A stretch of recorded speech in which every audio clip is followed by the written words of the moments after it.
বিবাহের পর নবদম্পতিদের সবচাইতে বেশি যে রোগটা হয়ে থাকে এই রোগটার নাম হানিমুন সিস্টাইটিস।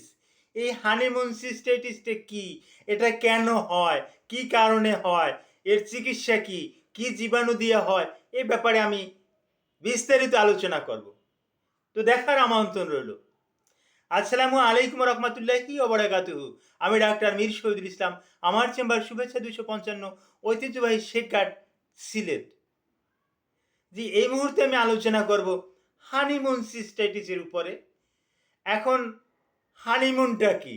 হানিমুনটা হলো বিবাহের পর নবদম্পতি কাপেল যুগল, হ্যাঁ, একটু ভ্রমণে যায়, কোনো একটা নির্দিষ্ট একটা ডাক বাংলায় থাকে, কোনো নির্দিষ্ট একটা আবাসিক হোটেলে থাকে, হ্যাঁ, বা এক দেশ থেকে যাদের সাধ্য আছে, যাদের স্বাবলম্বী আছে, তারা এক দেশ থেকে অন্য দেশে গিয়েও কিন্তু হানিমুন করে থাকে।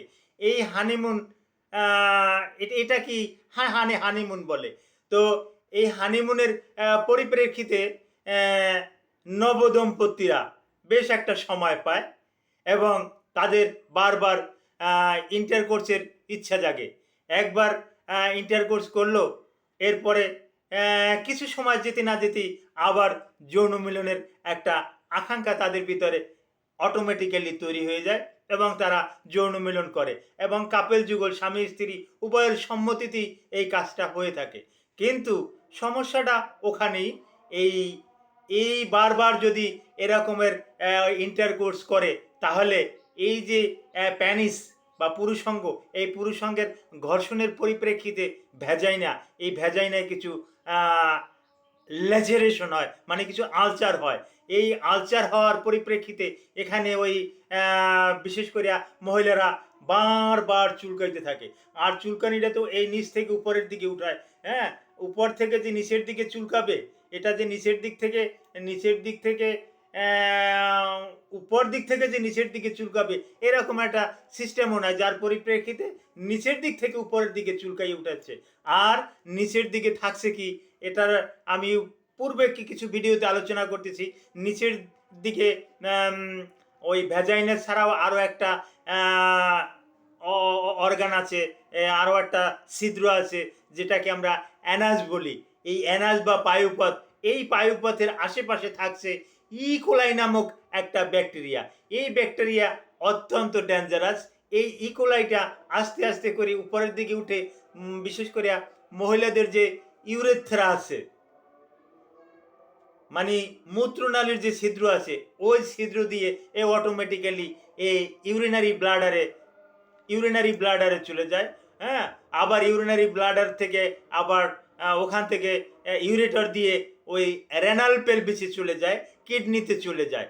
তো ওখানে গিয়ে এই ইকোলাইটা তো আর বসে থাকে না, এ বংশ বিস্তার করে এবং এর কার্যক্রম চালাইতে থাকে, যার পরিপ্রেক্ষিতে এখানে একটা ইনফেকশনের সৃষ্টি হয়, হ্যাঁ, যেটাকে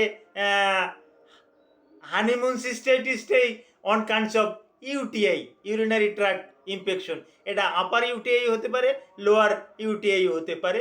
এই এখন হানিমুন সিস্টাইটিসে কি কি সমস্যা হয়? বিশেষ করে মহিলাদের তলপেটে প্রচণ্ড বেদনা থাকে, যৌনাঙ্গ ভ্যাজাইনাতে চুলকানি থাকে এবং